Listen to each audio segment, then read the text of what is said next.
بەناوی خۆی بەخشندەی میهرەبان سڵاوتان لێبێ بەڕێزان خۆشحاڵم کە جارێکی دیکە لە بەرنامەی دوانگەی خەڵک بە خزمەتیەوەی ئەز و خۆشەویست گەیشتمەوە. بەڕێزان وەکو پێشتر ئاماژەمان پێکرد کە بەرنامەی دوانگەی خەڵک لە مەودووە تاوەکو بانگەشەی هەڵبژاردنەکان تەواو دەبێت هەموو ڕۆژانێک لە کاتژمێر 5 سەر لە ئێوارە دێتە خزمەتی ئێوە و ڕاو سەرنجی ئێوە لەسەر تەوەرەکانی ڕۆژ وەردەگرێت. بەڕێزان دەمانەوێت ئەمڕۆ ئەم پرسیارە بکەینە تەوەرەی بەرنامەی دوانگەی خەڵک و ئێوە دەتوانن پەیوەندی بکەن و سەرنجی خۆتانی لەسەر دەربەبڕن. بەڕای تۆ کێ شایستەیەوەیە کە نوێنەراتی کورد بکات لە بەغدا؟ ئەمە پرسیاری ئێمە و ئێوە دەتوانن لە ڕێگەی ئەم ژمارە مۆبایلانەی کە لە ژێرەوەی پێیان دەنووسرێت پەیوەندی بکەن و هەروەها سەرنج و تێبینی خۆتان لەسەر تەوەری بەرنامە دەربەبڕن. لە ماوەکانی ڕابردوودا هەرێمی کوردستان لە ماوەی سێخولی ڕابردووی پەرلەمانی عێراقدا کۆمەڵێک پەرلەمانتاری ناردووەتە بەغداد بۆەوەی کە لە کاتی نووسینەوەی یاساکاندا داکۆکەی لە مافی کورد لە بەغدا بکات و هەروەها لە دوای 2023 و لە کاتی نووسینەوەی دەستوری عێراقیشدا هەرێمی کوردستان کۆمەڵێک سیاسی ناردە بەغدا بۆەوەی کە لە ڕێگەی ئەم سیاسەتمەدارانەوە لە کاتی نووسینەوەی دەستوری عێراقدا داکۆکی لە مافی کورد بکرێت وەکو پێکاتەیەکی بنچینەی و بنەڕەتی عێراقی وەکو چۆن ئەو ئەرکانەی کە لە سەرشانێتی لە هەمان کاتدا مافەکانیشی لە چوارچەوەی عێراقێکی فێدراڵدا پارێزراو بێت. لە دوای 2023ەوە ئەمە چوارەمین خولی پەرلەمان و چوارەمین خولی ئەنجومەنی نوێنەرانی عێراقە کە هەرێمی کوردستان دەیەوێت جارێکی دیکە بەشدار بێت لە پرۆسەی سیاسی لە عێراقدا و دانەبراوە هەرچەندە لە ساڵی ڕابردوودا هەرێمی کوردستان ڕێفراندۆمێکی کرد بۆەوەی کە بە تەواوەتی لە عێراق جیا ببێتەوە و سەربەخۆ بێت وەکو دەوڵەتێکی سەربەخۆ مامەڵە بکات. بەڵام دیارە ئەم پرۆسەیە بەهۆی کۆمەڵێک لەمپەڕەوە نەتواندرا نەیتوانی سەرکەوتوو بێت و بۆی ئێستا کورد بەگشتی و هەموو ئەحزاب و قەوارە سیاسەکان بڕیاری ئەوەنداوە جارێکی دیکە بگەڕێنەوە بەغداوە بەشداریەکی کارە لە پرۆسەی سیاسی لە عێراقدا بکەن.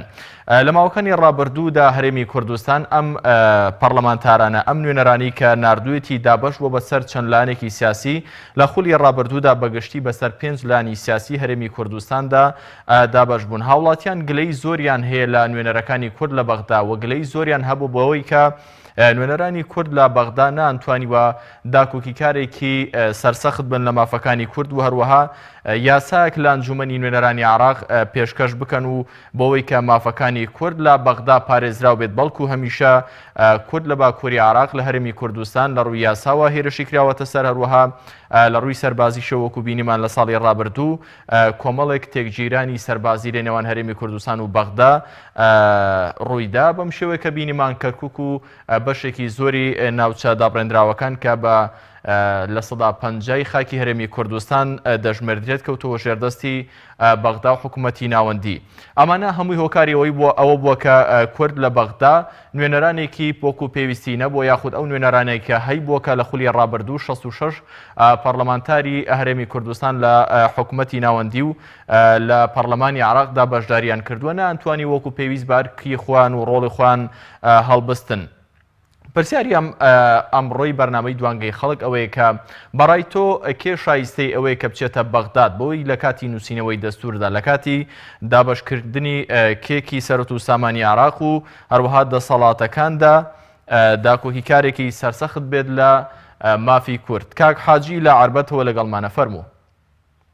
پێشکی دەستخۆشیدان دەکەم و زۆر سپاس بۆ بەرنامەی و هیوادارم سەرکەوتوو بن. زۆر سپاس کاک حاجی. وەڵا دەستخۆشی لە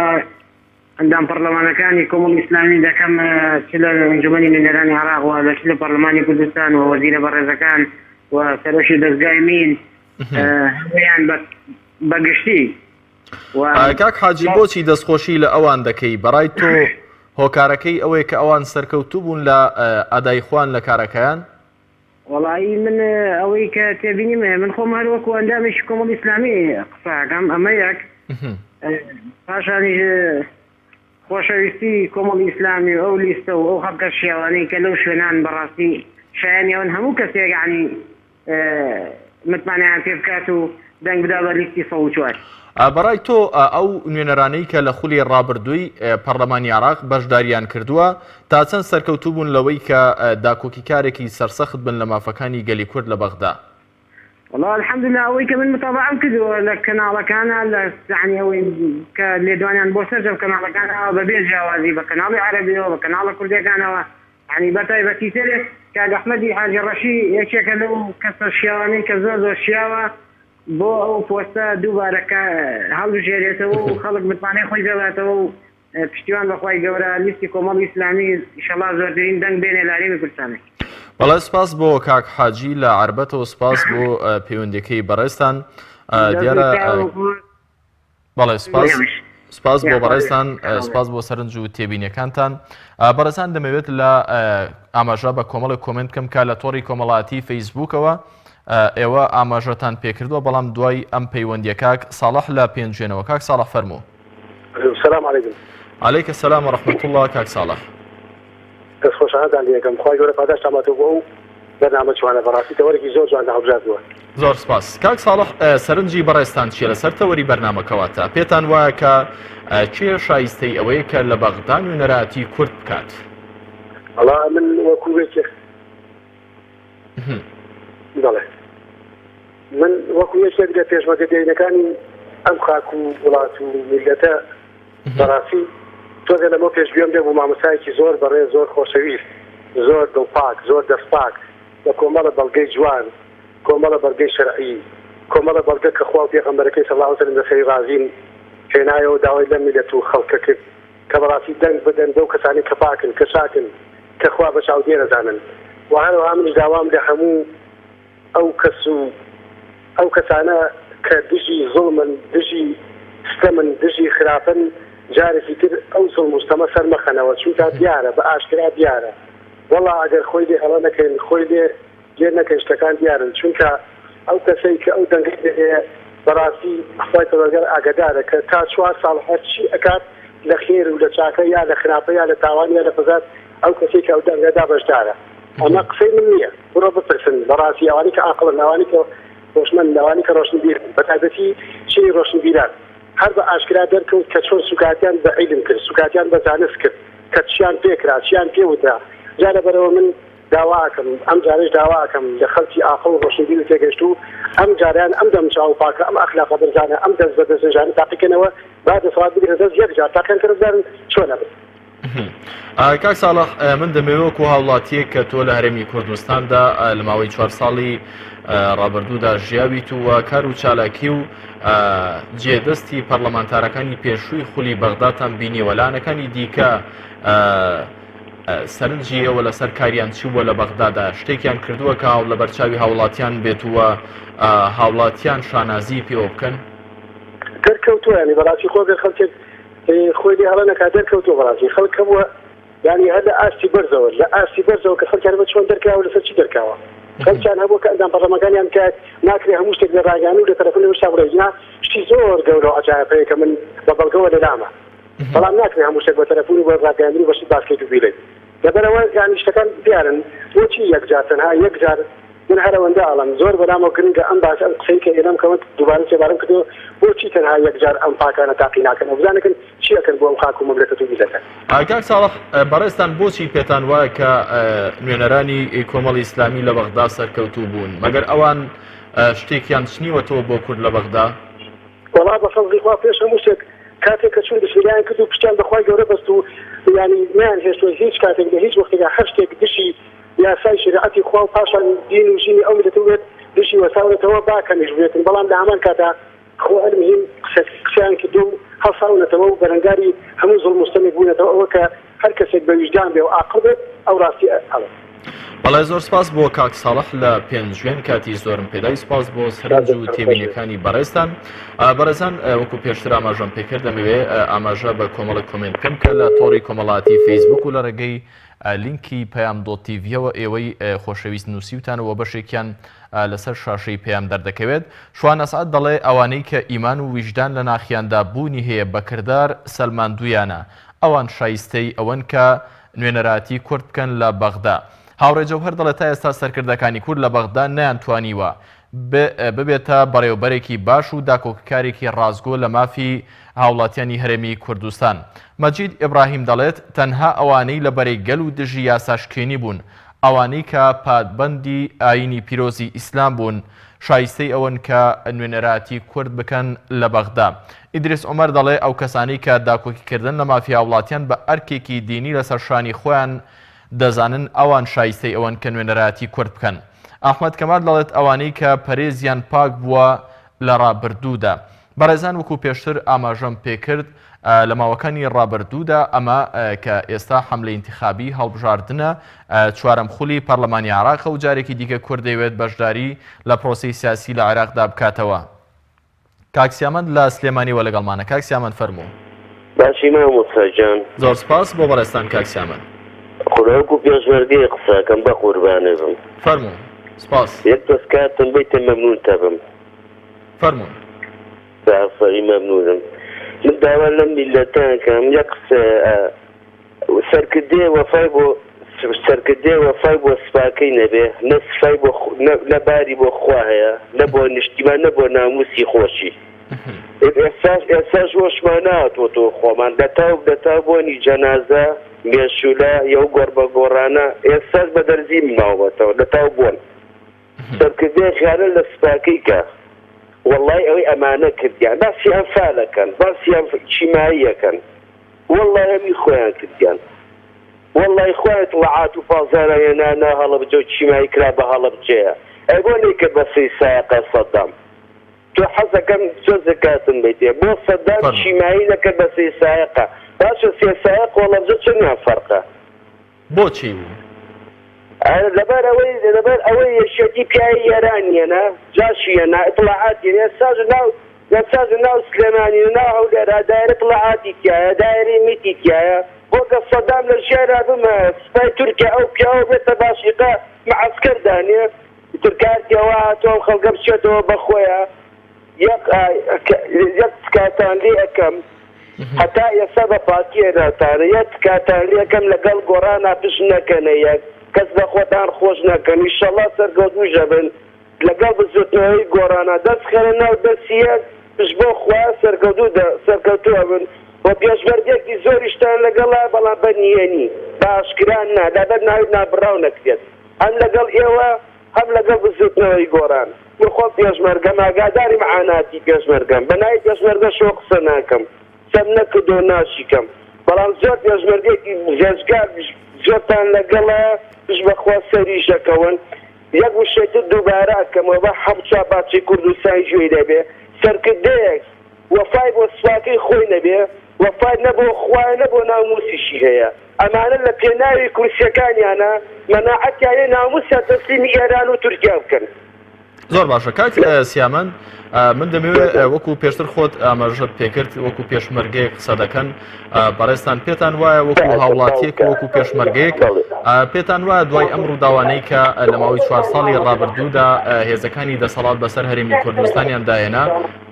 بەڕێستان پێتان وایە کە وەکو هاوڵاتیەک خوێندنەوەیەکتان هەبێ لەسەر ئەمە پارسەنگی هێز گۆڕانکاری بەسەردا دێتوە ژمارەی کورسەکان بەرز و نزمی پێدەکرێت لەلایەن هاوڵاتیانەوە؟ بەڵێ کاکە برای بەڕێزم ئەمانەی کە لە خەڵکێن کە تعدا لە خەڵکەکەن من کەفیلی هەموو یەزی پێشمەرگاکە پێشمەرگەوە بێئەدەب نییە پێشمەرگە لە پێناوی خەڵکە خۆی بەکوشەوە بن دیوارەکانن لە خەڵکێن کاکە چلی منی ئاەتە لەبەرەوەی من ناشیکانە ناو بیلەتە چلی منی ئاەتە چلی ئاسایشی ئاەتە چلی دژە چیرۆری ئاەتە لەبەرەوەی ناوی ئێمە پیسکای نا پێشمەرگە لە ناوی خوا پێغەمبەر گەرێتەوە پێشمەرگە ناموسی خەڵکە پارێزێ من خوشەکەی تۆ پارێز کاکە خوشەکەی تۆ خوشەکەی من ژنەکەی تۆ ژنەکەی من بە پشتی خوارێزی پێشمەرگەیەتە ناو بازار نافرەت چۆن نەتوانێت بە ئازادی بگەڕێ ئەوە پێشمەرگە نییە کاکە من لێرە بەنای هەموو یەزی پێات کردینا بەنای یەزی پێشمەرگە قسەکەم پێشمەرگەوە بێئەدەب نییە بە حەچوە باچی کوردستان جوێی دەبێ پێشمەرگە لە خەڵک نایە پێشمەرگە ناموسی خەڵکە پارێزێ ئەوە جاشەکانن کۆنە ئەمنەکانن کار خۆشە کۆنە بەحسی دەچونە پرۆسی ئازادی عێراقا هەچی ئەفالە هەچی شیمابارانانی خۆیان بوون ئێستا جاشی تیایی ئێران ناو سلێمانی دایرەی میدەنا هەولێرانە ناو سلێمانی تەڵعات ئەمانە پیاوی شۆنی ئەمانە نەک پیاو مام حەز دەکەن نەک وشەیتر هێرێکی کەمەوە ئەمانە پیاوی وڵاتانی ئەمانە ژنی وڵاتان مارە کراون. بەڵێ سپاس بۆ کاکسیامەند لە سلێمانیەوە سپاس بۆ سەرنج و تێبینیەکانی بەڕێستان کاتی زۆرم پێدای میوان خان لە دهۆکەوە لەگەڵمانە. میوان خان سڵاو لێوێ فەرموو. بەڵێ ببوورە کاک میوان دیارە بەڵێ فەرموو. هەموو کاتێکت باش کاک میوان ببوورە بەڕێستان سەرنجتان چییە لەسەر تەوەری بەرنامە بەڕای بەڕێستان پێتان باشە پێتان وایە کە کێ شایستەی ئەوەیە نوێنەرایەتی کورد بکات لە بەغدا بەو پێی کە لە 4 ساڵی ڕابردووە خولەکانی پێشووی پەرلەمانی عێراق دەرکەوتووە کە کێ لە خەمی هاوڵاتیدایە. والله از نمیشه کانال هوایی بخشی کم خودی اوی کو لسر کردایتی کرد احمد حاجی رشید او پارلمانتاری کومال راسی از دستپوشه کاغل کبیت کم راسی من از هر 4 سال متابعه اخبارشته کرد راسی اوی بو کرد. زۆر باشە. بەڵێ ببوورە سپاس بۆ کاک میوان لە دهۆکەوە بەداخەوە کە پەیوەندەکەی پچڕا تەمەنا دەکەم کە بەڕێزیان بتوانێت جارێکی دیکە پەیوەندەکەی وەربژیرێتەوە بۆی سەرنج و تێبینەکانی خۆی بخاتە ڕوو. دەمەوێت ئاماژە بە کۆمەڵی کۆمنتی دیکە بکەم کە ئێوەی خۆشەویست لە تۆڕی کۆمەڵاتی فەیسبوک ئاماژەتان پێکردووە لەسەر تەوەری بەرنامە لەسەرەوەی کە بەڕای تۆ کێشایستەی ئەوەی کە نوێنەراتی کورد بکات لە بەغدا. شوان ئەسعاد دەڵێت ئەوانەی کە ئیمان و ویژدان لە ناخیاندا بوونی هەیە و بەکردار سەلماندویانە. باوکی پشتیوان لە ڕانیەوە لەگەڵمانە. باوکی پشتیوان سڵاو لێبێت و فەرموو. زۆر سپاس فەرموو لەسەر تەوەری بەرنامە بەڕێستان چیتان هەیە؟ زۆر سپاس. کێشانەوەی کە دەبێتە نوێنەراتی کورد بکات کەسێکی دەستپاک و داەن پاک و دەمپاک دەبێت نوێنەراتی خەڵک بکات ئەوەی کە لەمە پێشکراوە کە 27 ساڵ ڕابردوو بەعەقڵ و عیزی حکومەت بەڕێوە چووە لەبەرەوەی کە حکومەتەکەی ماشکەسی هێنا داوا لە خەڵکی کوردستان دەکەم کەسانێک خەڵبژێرن کە دەست و دارن پاک بن کە مەسفعاتی میلەت لە پێش مەسفعاتی خۆیاندا حیسابکەن نەک بەژۆندەکانی میلەت بخەنە ژێر بەژۆندەکانی خۆیانەوە. ئەمن ئەگەر ئێستا لە جێیەکێکی پارتیدام دەچم لە ژوورێ دادەنیشتم کە هەر عزێ دەسەڵاتدارن دەرکەم لەسەر خۆدا لەغەز هەتا ڕێکدووی کلام تەواو دەبوو نەداهاتمە دەرەزاز کە داهاتمە داوا لێبوردن لە خەڵکی دەکردم بۆ خەڵکی کوردستان بەڕاستی داوا لێبوردن زۆرمە کە ئێمە نەماتوانە حکومڕانێکی ڕاستەقینە بۆ کۆمەڵانە خەڵکی کوردستان ئەنجام بدەین. باوکی پشتیوان بەڕێستان ئاماژەتان بۆ کرد وەکو هاوڵاتیەک داوا لە هاوڵاتیان دەکەن کە خەڵکی دەست و داوێن پاک هەڵبژێرن بەڵام بەشێکی زۆر لە هاوڵاتیان ئێستا بە تەواوەتی نیگەرانن لەوەی کە هەندێکیان ناومێدیش بوون بەهۆی ئەوەی ئەو هێزە سیاسانەی کە زۆرینەی پەرلەمانی عێراقیان بەدەستێناوە هەم لە ڕووی سیاسیەوە بەرامبەر بەغدا تێکشکاون هەم لە ڕووی یاساییەوە ئومێدێکیان نەماوە. بەڕێستان پێتان وایە کەسانی دەست پاک و داوێن پاک هێشتا ماون بۆی کە هاوڵاتیان ئومێدی خوان لەسەریان هەڵبچنن؟ هەرچی کە کراوە کاکە کارزانجێ هەرچی کە کراوە لەمەو پێشدەستێنا مەسفعاتی حیزبدا کراوە بەرژەوەندەکانی میلەت خراوە خوار بەرژەوەندەکانی خۆیانەوە بەڵام ئەو کەڕەتەی ئامال ئەگەر بێت و خەڵکی کوردستان ئەو کەسەدان پاکانە هەڵبژێری ئەوانێک کە تاسە دەست ڕابردویان پاک بۆ کردبووە ڕابردویان پاک بۆ شتی خراپدا هەڵدایاندانی ئەوەی کە لیان دەخوێن نەشتە چاکەیە بەڵام خەڵکی کوردستان بێ بتمانە بێ ئەندا پەرلەمانە نەماوە بەعاقەتی زۆری لە بەدەستی حزبی دەسەڵات و حیزب دەسەڵاتەوە بووە ئەوان ئەوەی کە کردیان لە بۆکو مەسفعات وەکو حیزب کردیان نە بەکو میلەت ئەگە وەکو نەتەوە کردیانە هەتا ئێستا کاکە ئێمە خاوەنی مەتاڕی خۆمانێ 152 هەشارەمان لەدەست داوە ئەو ڕیفراندۆمە سەر خۆرەکە کرا بە قسەی کەسیان نەکرد هەر کەسی هەر کەسێکی دەسۆ جێ بدن کاکە ئەو ڕیفراندۆمەی مەکەن ئێستا کورد بێت 50 ساڵ دیکە خەبات کە تا دەکەین تۆ خۆناغی ئەو کاتێکە ڕیفراندۆم نەکرابوو. بەڵێ سپاس بۆ کاک باوکی پشتیوان لە ڕانیەوە سپاس بۆ سەرنج و تێبینەکانی بەڕێستان. بەڵێ بەڕێزان لە ماوەکانی ڕابردوودا دەمەوێت جارێکی دیکە ئاماژە بۆ بکەم کە هاوڵاتیانی هەرێمی کوردستان ڕازی نەبوون لە ئەدای کاری بەشێکی زۆر لە پارلەمانتاران و نوێنەرانی کورد لە بەغدا بۆ پێی لەم ئاخر و ئۆخرەی ئێستادا دەردەکەوێت کە بەشێکی زۆر لەو پەرلەمانتارانەی کە لە لیژنەکاندا هەبوون لە بەغدا و پۆستی باڵان هەبووە لە حکومەتی عێراقیدا بەڵام پاش 4 ساڵ تازە بە تازە کە جارێکی دیکە بەشێکی دیکە لەو پەرلەمانتارانە خۆیان کاندید کردوتەوە بۆ پەرلەمانی عێراق هاوڵاتیان هەست بۆ دەکەن کامانە لە خولەکانی ڕابردوودا پەرلەمانتاریش بوون واتە لای هاوڵاتیان ئەوەندە پرۆژیان کەم بووە نەناسراون. کاک محەممەد لە ژاراوەوە لەگەڵمانە کاک محەممەد فەرموو. کاک محەممەد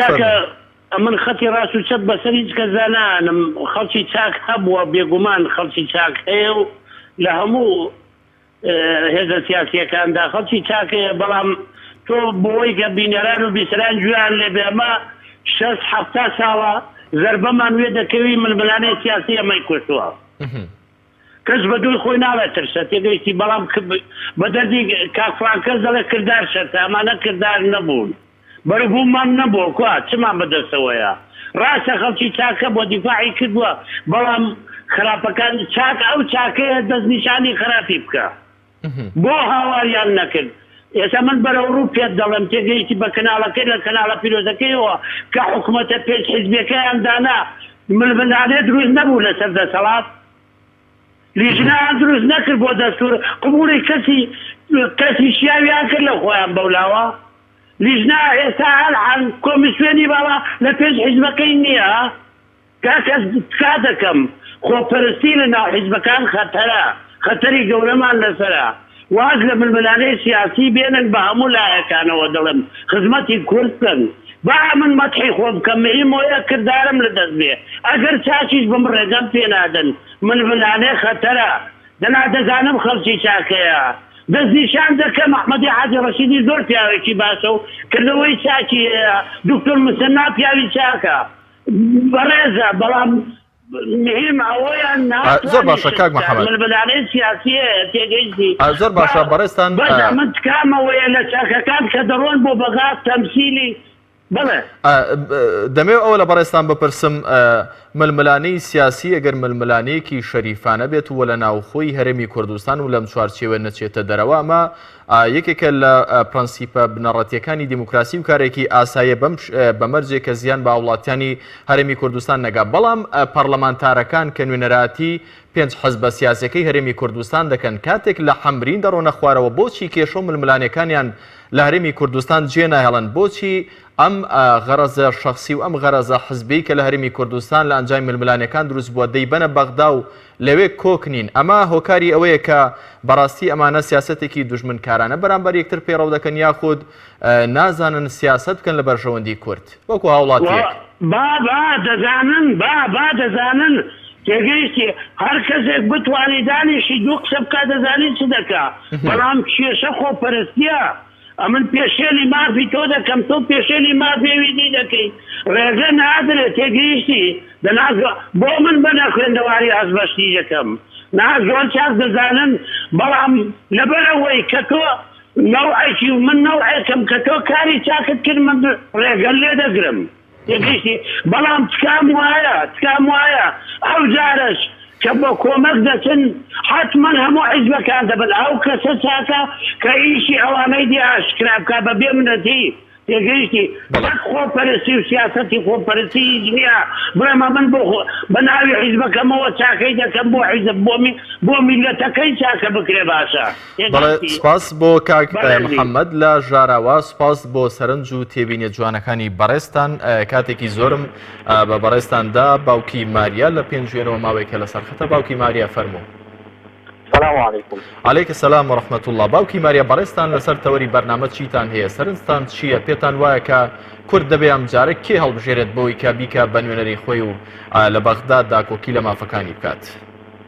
برا بەڕێزەکەم دەستخۆشتان لێتان ڕاستیەکەی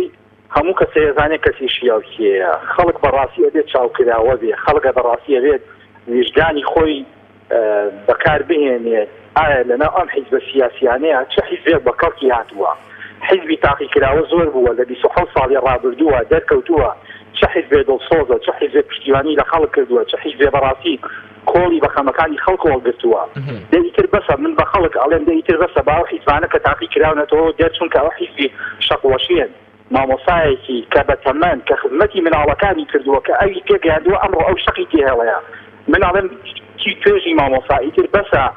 لەبەرەی ئەو حیزبانە بێنە دەرەوە کە بەڕاستی شەقتانتی هەڵەیەن کە بەڕاستی ڕوبەڕووتان ئەبینەوە کە بەڕاستی ڕوبەڕووی شکۆی بەرزی ئێوە ئابنەوە چینی تەندروستکاران توێژەکانی کرد ئەم حیزبانە بە کەسی ئێوە نەهاتن سیر بکەن ئەو کەسانی خەڵکی شیاویان هەیە سیری حیزبەکان بکەن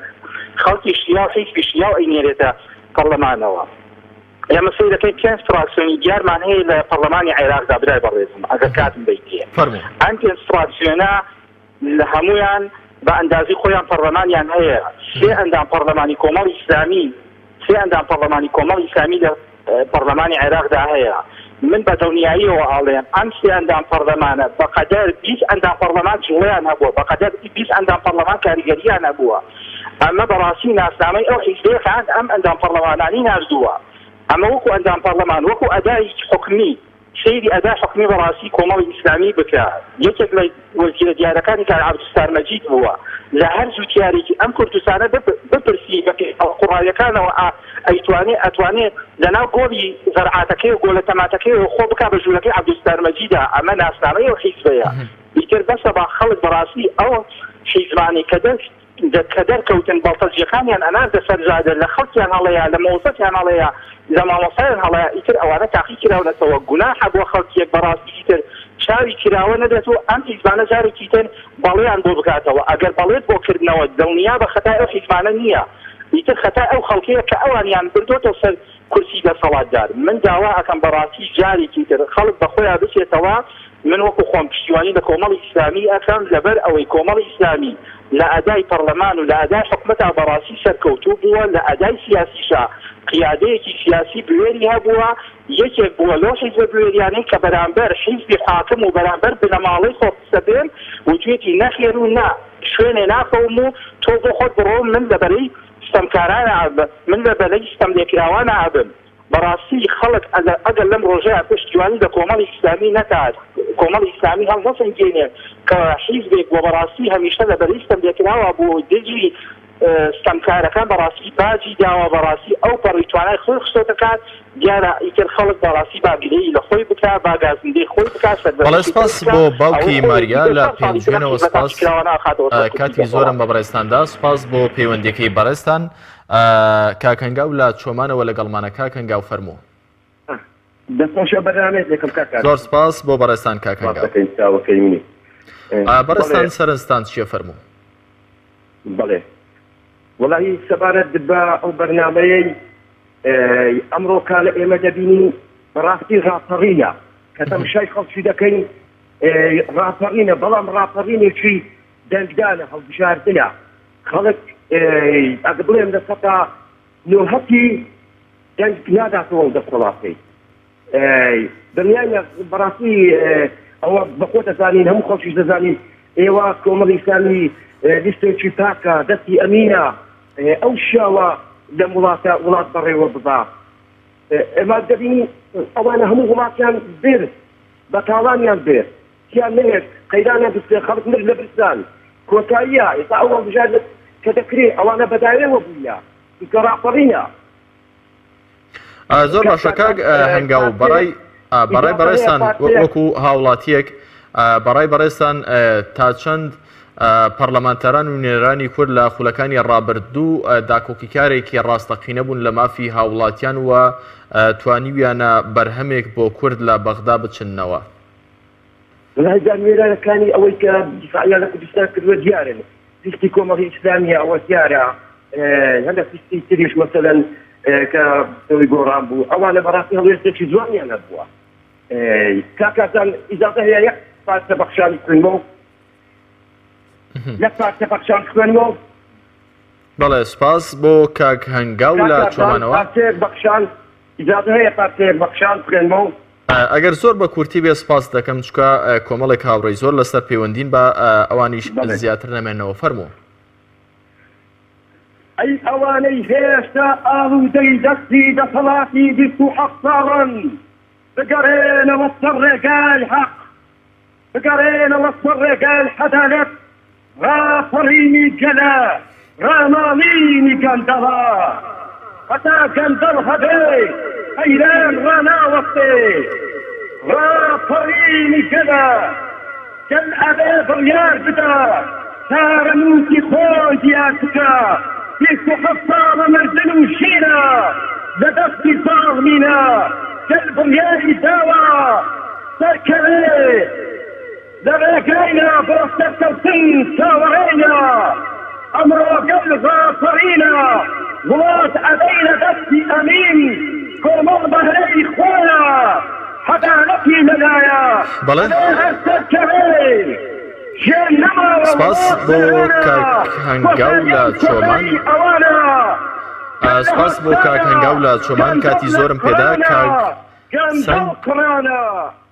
لە قەزای شارە زوورەوە لەگەڵمانە سپاس بۆ پەیوەندیەکەت کاک هەنگاو کاتی زۆرم پێدای کۆمەڵێک هاوڕێی دیکە لەسەر خەتن کاک سەنگ لە قەزای شارە زوورەوە لەگەڵمانە فەرموو بەڵێ سەنگ لە قەزای شەنگ بەڵێ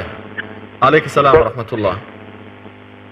زۆر سپاس بۆ بەرنامەکە دەستخۆشی لێدەم زۆر سپاس بۆ بەڕێستان سەرنجتان چییە لە سەرتەوەری بەرنامە پێتان وایە کە دەبێ هاوڵاتیان کێ بکەن بە نوێنەری خوان لە بەغدا بۆ ئەوەی کە داکۆکی لە مافی کورد بکات لە ڕێگەی یاسا کە بەغدا و پەرلەمان مەزدەری تەشریع و یاسادانانە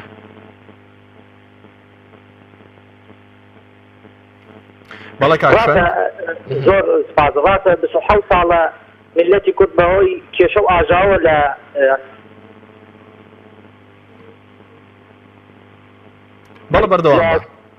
کوردستانە تووشی کێشە و مەشاکلی زۆر بووە بۆیە ناکرێت لە ماوەی 4 ساڵە بتوانیت ئەو مافەی کە بە کورد دراوە بتوانیت لە ماوەی کوردە بۆ ماوەی 4 ساڵ بتوانی ئەو کاتە خۆش باشە بۆ کورد بگەڕێنیتەوە بۆیە پێویستە بۆ لە هەموو حیزبەکان ئەو حیزبانەی کە بەشداری لە حکوومەتی عێراقیدا دەکەن بۆی مافەکان بۆ ملەتی کورد بگەڕێننەوە بەبێت دەستنەوەستانە پێویستە هەوڵ بدەن ئەو مافانەی کە لە کورد زەوت کراوە بە شێوەیەکی هەوڵ بدەن یەک بگرن چونکە بە یەکگرتن دەتوانن ئەو مافانە بۆ کورد بگەڕێنەوە چونکە هەموو کەسان دەزانن تەنها کەسێک تەنها حیزبێک ناتوانێت بە تەنها ماف بۆ کورد بگەڕێنێتەوە پێویستە هەمووان یەکدەست و یەکەست و یەکهەڵوێست بۆ ئەوەی بتوانن مافەکان بۆ هەرێمی کوردستان بگەڕێنەوە بەڵێ سپاس بۆ کاکشەنگ لە قەزای شارە زوور سپاس بۆ سەرنج و تێبینیەکانی تۆی بەڕێز دایکی محەممەد لە سلێمانیەوە لەگەڵمانە دایکی محەممەد فەرموو عەلەیکی سەلام وەرەحمەتوڵڵا دایکی محەممەد بەڕێستان سەرنجتان چییە لە سەرتەوەری بەرنامە بەڵێ دەستخۆشی لێکم برێتە ڕێزم زۆر سپاس بۆ بەڕێستان من پێم وایە هەمچیانەی پێشوو هیچیان هەموو نەکو من هەموو گۆربەی خەڵکی پێی وایە هیچیان نەکردو بەڕاستی شتێکی ڕوون و ئاشکرایە ئێستا دەستەی دەکەی ئەمان نازانم ئەمانەی لە پەرلەمانن دووبارە زۆریان پێدایە خوان هەڵبژاردەوە بە سوڕۆی خۆ هاتن و خوان هەڵبژێرداوای لە خەڵکەکانەوە دەنجیان پێدا ئایا هێستا کە دەبینی ئەو حاڵی ناوچەدا بڕاوەکان وەکو بینینە وەکو دەبینی جوتیارە نەسە حاڵێکە درایەک باش جوتیارانی جوتیارن هێستا گەرمی 2014 وەرنەگرتووە ئایا ئەم پەرلەمانتارانە دەتایەکە لە بەغابوون ئەوان سەرۆ کۆمان هەتا ئێستا کوردا ئایا ئەوان چیان بۆ کورد کردووە خەڵکی چۆن بڕوا بکاتەوە جارێکی بتوانم پێ دەستم کەسم دقەی دەنگدان دەست نەک بۆ کوردستانە باتەوانی بەڕاستی من پێم وایە خەڵکی ئەم جارە زۆر بە کەمی لەوانەیە هەر دەنگ بیزنەدا دەنگی کورد زۆر لاواز دەبێ وە شتێکی جێژی کراوە ئەگەر بێت وان بخواندا نەسەوە ئەو زۆر شیتیا لیستەکان دووبارەیە نازانم ئەم دووبارانە تا هەلەیە بوون سەر نییە فراکسیۆنی کۆمەڵ بەیان گۆڕان بەیان کردی دەبێ بزان کەسێک گەنێرنەوانێت دەبووە بە هیچ شێوەیەک ئەو دووبارانە نەت خوان هەڵ نەبزادە خوان ئەوە بەڕاستی بەڕاست منیش هەموو هاوڵاتیان زەرت لە فراکسیۆنەکانیان دەدا سەرۆ زەرتیان لێ دەکەوێت دەوان هیچیان دەبین خەڵکی هەر لە بگرێت لە خۆراک دەبین ئەمانە هەموو لە بەغا بخەوە ئیشی ئەوانە بۆ کاری دەسەر کرد دەبین دەستی بارودۆخەکان سەری خۆراک بۆ بە هەزار دینار یەک خۆل برنجە بزەکە بکەیت حاوێتەوە ئەی ئەمانە ئیشیان چێ لەوێ ئیتر وەک دەبینی ئەم حاڵوە ئەدولسەرانێ بەسەر خەڵکی داهاتوە وەڵڵای هاقا ئەحوان مەمنونی ئەم ڕاگەاندانە بوو گوێ لە خەڵک بردن و بەخۆیان داستنەوە یەک نووسەیەکی خۆش بەگەڕە بڕۆ مەقابلەی پەرلەمانتارێک بوو لە خۆی هەڵبژاردەوە بۆ بەکە لە کەناڵێک لە ڕوو لە کەناڵێک گورە لە ڕادوێت وتی من بێزارەکە لی پرسی خەڵک بڕوا دوایە دەنگ بەتۆ بە من نەوەحەوە سەدام بردون یعنی بێزارەکە زۆر پێکەن یعنی چۆن خەڵک ناتوانێت دەنگ بەهێندا یعنی ئەفوان قسەی وە نەبێت سەروبەرە دەکەن خەڵک چۆن داوەڕیان پێ بکەوە دەستخۆشتان یەکەم سوپاتان نەکەن بەڵێ سپاس بۆ دایکی محەممەد لە سلێمانیەوە سپاس بۆ سەرنج و تێبینەکانی تۆی بەڕێز کاک جەمال لە هەولێرەوە لەگەڵمانە فەرموو کاک جەمال والسلام عليكم. عليك السلام ورحمة الله. كاك جمال والله إذا ما شيء بكي كيش ياوي أوين من رأيتي كنت بكات برده كيش ياوا برأي من كسيان زور باشا بوشي زانا بخوي هر سواق صار تنحزب بالستبات أم حزانش حلق لاوي حزبكاني فرن معناه وايا استغلال الثقافة أم خلق أكل سياستك كان أم سياسة لا الأوان سياسة واتا دروك هردن لقريتن أما ناس هنها هر أما أزانين فيهم لم خلق أكل لبر أوي إستا هر يكون بروجي هي باش خلق جاردن أم بروجي أسو أساسي نامي بهيت شيء هيك بروجي زي بدي ناكن أما أنا دون منام هر حزب دنجي في أدي بياني ديتا ستلفزيون بايكوت أكل أم خلق بو أود دنجي في نهدا بايكوت بكا بتي بايكوتي برلمان بكا بايكوتي نازانو تي بكا زۆر باشە کاک جەمال کاک جەمال من دەمەوێت پرسیارێک لە بەڕێستان بکەم مەفهومی قسەکانی بەڕێستانم وەرگرت بەم پێ بێت کە هێزە سیاسیەکان هەر ئەوەندە ئیشان بە هاوڵاتیان بێتاوەکو پەرلەمانتارەکانی خوان دەنێرنە بەغدا و داکۆکی لە مافی هاوڵاتیان ناکەن بەم جۆرەی کە من لی تێگەیشتم کەواتە بەم جۆرە بێ دەبێ هاوڵاتی دەنگ نەدا ئەگەر بێت و هاوڵاتی دەنگ نەدا و پەرلەمانتار نەنێرێت بۆ پەرلەمانی عراق کەواتە سنگ و پێگەی کورد لە بەغدا هیچ نابێت وە ئەم نەهامەتیانەی کە بەسەر کووردا تۆ لە ڕێگەی عسکەری و یاسایی لە پەرلەمانی عراقەوە ئەوەندەی دیکە دەبن لە ساڵانی ئایندا کورد ئایا دەبێ هەر دەنگ نەدات یاخود دەنگ دات و بەڵێ بزانە ئەگەر ئەمە بنانێن استغلالی ثقافی ئەم خەڵکە ئەکەن بەچی بزانە بەچی ئەڵەن پێگەی کورد ضعیفە بێ پێگەی گوتی ئەبێ نازانێت چی بە کاکەدا ضعیفە بە ئەسڵ هەر نەبێت ئەسڵەن ئەگەر دەنگ نەدرێت مەشاکلی کوردستان تاکە بێت ئەگەر خەڵک نەسی دەنگ بدات لەسەر سندوقی دەنگدان هیچ کەسێک نەچێتە دەنگدان بەڕاستی مەشاکلی کوردستان بە کاملی کێشەی نامێت کێشەی ئێمە ئەوەیە ئێمە هەر تازە پێموتی ئاماژەم پێی کرد هەر خۆی هەبژەی پرۆژەی زۆر جوانیان هەیە بەڵام تەطبیقی ناکەن دوای لە پاشەڵ بژاردوەتی ئەکەن سێر لە خەڵکەکەن ئێمە بایکۆتمان کرد حکوومەت خراپە حکوومەت بزا حکوومەت گەندەڵە میشەتوانمان قسێ بکەن میشەتوان وێتە حکوومەت ئاوای باشە ئەو قوربەکەرە ئەو خەڵکە داماوە بۆ ئەوە دەنجی پێدان بایکۆتی دانیشتەکان بکەن بۆ دەنجی پێدان لەسەر شاشەی تەلەڤیزیۆن قسەی نەشیاو بکەن کاکە ئەمە ئەمانەمان ناوێت حەقەکەمان پێ بدەن بەڕای من هیچ حزبێک شیاوی ئەم ئەمەنیات کە بچێت لە بەغدا ئەما هەبسێت لەبەر ئەوەی یەک دەستین ئەگەر کورد بە یەک دەست بە یەک لیستدان هەر هەمووی ئێستا هەموو قسەکەن کاکە کەس برای یەکەم بەڵێ سپاس بۆ کاک جەمال لە هەولێر کاتی زۆرم بەڕێستاندا سپاس بۆ سەرنج و تێبینیەکان و بەشداریکردنی بەڕێستان باوکی دیار لە سلێمانیەوە لەگەڵما باوکی دیار فەرموو هەموو کاتێکت باش باوکی دیار بەڕێستان سەرنجتان چییە لە سەرتەوەری بەرنامە فەرموو زۆر سپاس وەڵی براکەم تەوەرەکەتان تەوەرێکی مناسبە جا من یەکێک بووم لەو کەسانەی کە هیچ قەناعەتێکم بەوە نەبوو بچم بۆ دەنگان و دەنگم لەبەرەوەی ئەم هەموو فەسادە ئیداری و گەندەڵی کە لە حکوومەتان بینی کە گەیشتە ئەوەی کابرا نابینایەک بوو موچەکەی ئەبڕا موچەی نادرایە کە مندامێک بوو موچەی نادرایە بەڵام ڕاستی من وەک کەسێکی بێلایەن کە سەر بە هیچ لایەنێ نیم حەزەکەم ئەوە هەموو کەسێک گوێی لەوە بێ من تەنها و تەنها لەبەر خاتی کۆمەڵی ئیسلامی ئەسم دەنگێم بەڕاستی شایستەی ئەوەن کە بستە دەسەڵاتەوە بۆچی ئەم قەناعەتەی بەڕێستان باوکی دیار لە چیەوە سەرچاوی گرتووە مەگەر کۆمەڵی ئیسلامی چی چنیوەتەوە لە بەغدا پەرلەمانتارەکانی لە بەغدا لە 4 ساڵی ڕابردوو چیان کردو بۆ هاوڵاتیان وەکو بەڕێستان و بەشێکی دیکەش لە هاوڵاتیان بەم شێوەیە باسی کاندیدەکانی ئەوان دەکەن زانی چۆنە بەڕێزەکەم من زب بێلایەن سەر بە هیچ لایەنی نیم و سەر بە کۆمەڵی ئیسلامیش نیم و کادری هیچ حیزبێ نیم بەڵام مەسەلێکی کوردی هەیە بۆیە پێتەڵێم کاکە چونکە ڕابردووت پاکە ێگەی براکەم بەڵی کە لە ئەندامەکانی کۆمەڵم بینی هەموویان مەوقیفی سیاسی نیشتیمانی پاکن ئەوەی کە لە وەزیرەکانی کۆمەڵم بینی هەمووی ئیشی خەدەمی و ئیشی جەری و ئیشی نەتەوەیی بوو بەڕاستی وەزیری کەست و کاڵمان هەبوو کە سەرۆ کۆمەڵ بوو هەتا ئەو دەقێشی ئیستیقاڵی کردووازی هێنا کەسێک بوو شایستەی ئەوە بوو نەک وەزیر سەرۆکی هەرێم بێت یعنی بە سەراحەت ئەوەی کە لە ئێوە بەدی ئەەکەم هیچ گەندەڵیشی ئیداری هیچ فەسادێکی ئیداری لە ئێوە بەدی ناکەم زا وەکو بێلایەنێک هەڵێم بەڕاستی لەبەر خاتی کۆمەڵی ئیسلامی ناتوانم لە ماڵە دانیشم ئەوە قەناعەتم بوو کە من دەنگ نەدەم ئەمجارە بە هیچ لیست و بە هیچ حیز و بە هیچ خلایەنێک. سپاس بۆ باوکی دیار لە سلێمانی، سپاس بۆ سەرنج و ڕای بەڕێستان لەسەر ئەم کاندیدانی کۆمەڵی ئیسلامی کە بەڕێستان ئاماژەتان پێکرد. سپاس بۆ سەرنجەکانی بەڕێستان. کاکەمال لە پێنجوێنەوە لەگەڵمانە. کاکەمال فەرموو. السلام عليكم. عليك السلام ورحمة الله. كمال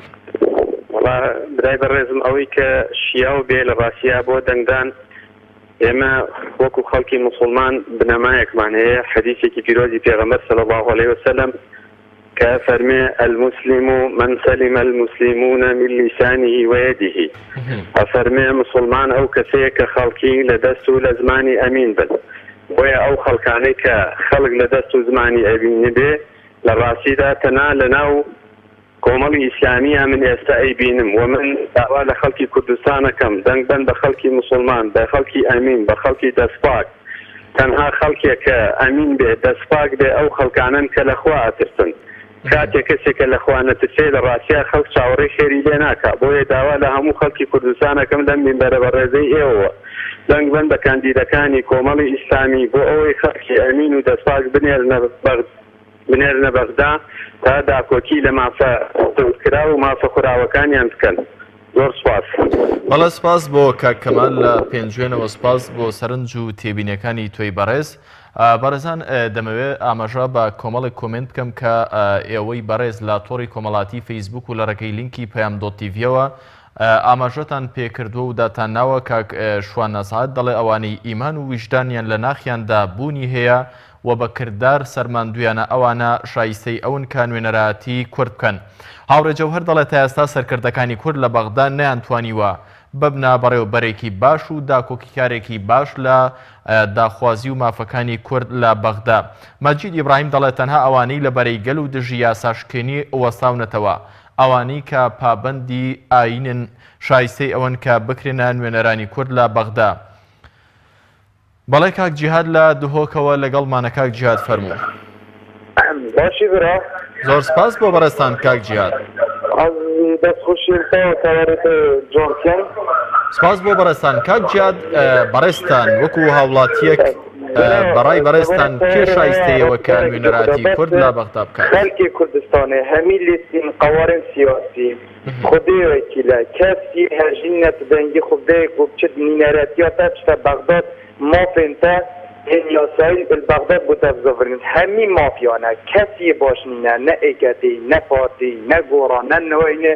نە کۆمەڵ خۆ بۆ منێکی نەبژە هەمیە بوو بەریکە کەسی بوتە نینە. زۆر باشە کاک جیهاد ئەم قەناعەتانە لە چیوە سەرچاوی گرتووە؟ بۆچی؟ لەسەر وەڵڵی ئەف ساڵێک و بەربژێرە کرد بەرزگا تورکی خۆ بەربژێر کرد بوو مرۆڤێ مبووە نانی مرۆڤ نییە ناسیارێن بوو ئەوە پەدات من لافیتێتی مپاسکا خوب لافیتێتی بەڕاش کرد ئەس ڕۆژێ هاوجەبی مێ بۆ دەوام الکلیە دهۆکێ وەڵڵی تەلەفۆنە منە ڕاکرد گوێستانە نیاسم و مرۆڤێ منە نانیش هەما شوێ گەبم ئەش مرۆڤێ خود زانم مرۆڤێ من چ بۆ مناکەت ئەوی دیرژی چ بۆ مناکەت ئەوی بیانیژی چ بۆ مناکەت البەغداد البێرێ بۆ من چ ناکەت دەجە حتا بەغداد بۆ من بکەت هەمیە بۆ بەریکیە کەسێ بۆ فەقیری نییە. کەواتە هاوڵاتیان دەبێت چی بکەن بە پێم قەناعەت و بیر و بۆچوونەی بەڕێستان بێت؟ هاوڵاتیان دەبێت واز لە دەنگدان بهێنن یاخود هەر چۆنێک بێت کەسانێکی شایستە بدۆزنەوە بۆی کە متمانەی خوانی پێ ببەخشن؟ خودی مانێ مگوتەتە نانیەکە نیاسێتە چ بوتەنەکەتی بیانی بوتەناکەت یا درست ئەوەت چێ پشت سندوقێ جامرش پشت سندوقێژی ترسد جامرویژێ بەد مرۆڤ هەمی ئەفریکەت خۆ بڵانەدەتەیەکی خودی وەکیلێ من وتەبت یە دەنگێ خوددەتە کاندیدێکی لایەنن سیاسی ئەو گوناهکارەت ڕۆژە قیامەتێ دەبێت تەنەدەکەلت. بەڵێ سپاس بۆ کاک جیهاد، سپاس بۆ سەرنج و تێبینیەکانی بەڕێستان. باوکی ئیسماعیل لە سەی سادقەوە لەگەڵمانە. باوکی ئیسماعیل فەرموو. السلام عليكم. عليك السلام ورحمة الله. شاكي كاري. زۆر سپاس بۆ بەڕێستان.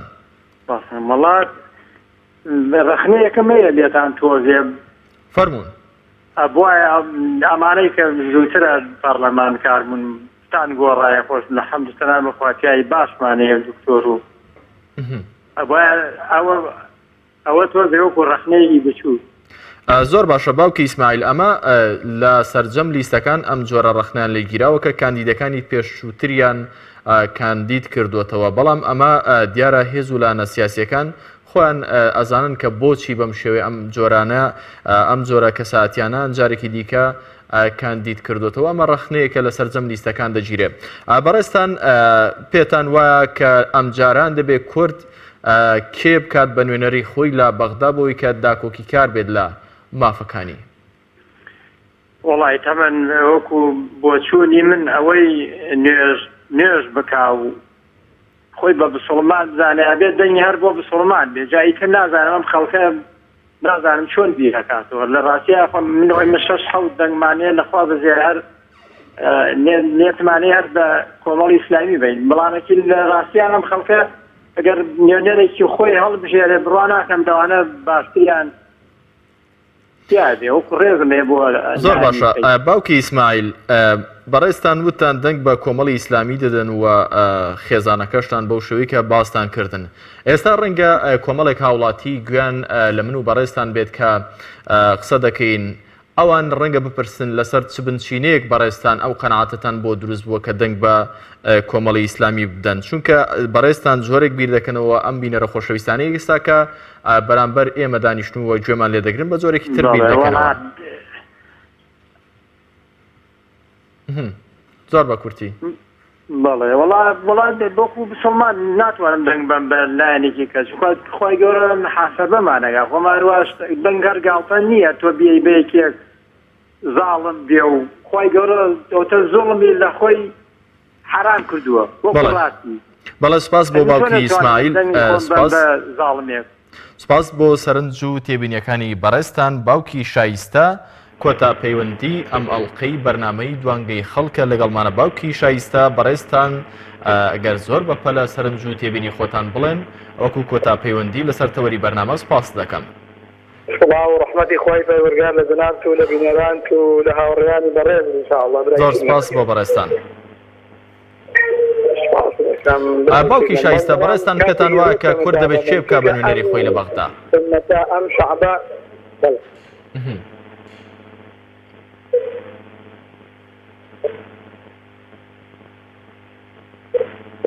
قوربان تەمان کەسی شایستە ئەوەیە کە جێی متمانە بێ هەم بۆ دنیا هەم بۆ قیامەت. بەڵام ئافرین بۆ کەسەی کاتێک کە کەسێک هەڵدەبژێرێ کە پەشیمان نییە هەم لە دنیای هەم لە قیامەتی هەم لە ڕابردووی هەم لە مێژووی. داواکارم لە دەنگدەرانی بەڕێز داواکارانم لە هاوڵاتیانی ئازیزی ئەم کوردستانە کە لە سەتا بەلایانی کەم 95 بۆ 98 ئیمانی بەخوا بە ڕۆژی دوایی هەیە چونکە داوایان لێ یەکەم ئەمڕۆ ئەو ڕۆژەیە کاتێکە ئەو مرۆڤە حەق و مافێکی هەیە ئەویش کە دەنگدانەکەیەتی دەنگ بدا بە کەسێک کە شیاوی ئەو شوێنە بێ شیاو بێ کە بەڕاستی دیفاع لە دینیان لە میلەتیان لە خاکیان لە وەتەنیان لە شەعب و لە کرامەت و شەرەف و ئەم میلەتی کودەست مەظلوم لێکراوە لە هەر کاتێک کوردستان زوڵمی لێ دەکرێت ئەتەوقێتەوە بەس بەڵام بەداخێکەوەی کەسن سەرکردەیەک بوون گەیشتان ئازی بوون بۆ میلەت بەڵام تەماشاکە ئێستاوان چونە ناو مێژوویەکەوە حەق حاڵی تر ئەم میلەتی کوردیان هاو دەدواوە بۆیە داوا لەو گەنجە کەراناگرن داوا لەو خوشکە لەسک بەسەرانە داوا لەو خوشکانەی کاتێکە لەسک ناکەنە بەسەرەوە بەڵام ئیمانیان بەخوا بە ڕۆژی دوایی و بە قیامەت و یەکگرتنەوە هەیە چۆن بەخوا چۆن کاتێک لە عەمەل و کردەوەکەیان یەکگرتنەوەیان لەسەر بکرێ دڵنیابن وەڵڵاهی لەو دەنگدانەش خوا یەکگرتنەوەیان لەسەر ئەکات بۆیە داواکارن لەو براو ئازیزانە لەو هاوڵاتیانە ئازیزانە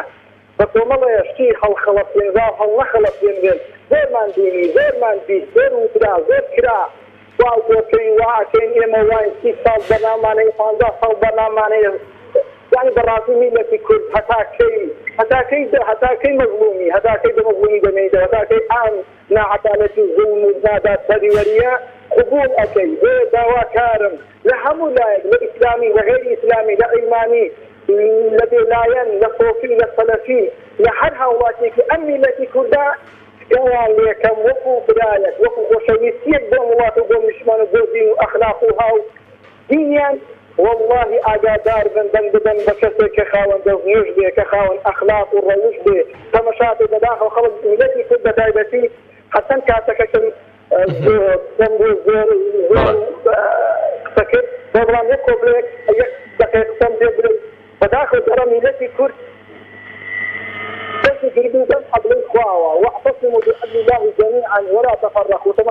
بەڵێ سپاس بۆ باوکی شایستە هاوکارانم ئاماژە بۆ دەکەن کە هیچ کاتم نەما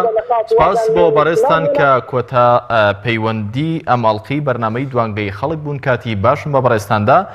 بەڕێزان هاوکارانم ئاماژە بۆ دەکەن کە هیچ کاتم نەماوە تەنها ئەوەندە دەڵێم تاوەکو بەیگەیشتنەوە سبەی ئێوارە کاتژمێر 5 هەموو لاکتان بەخوای میهرەبان دەسپێرم خواتان لەگەڵ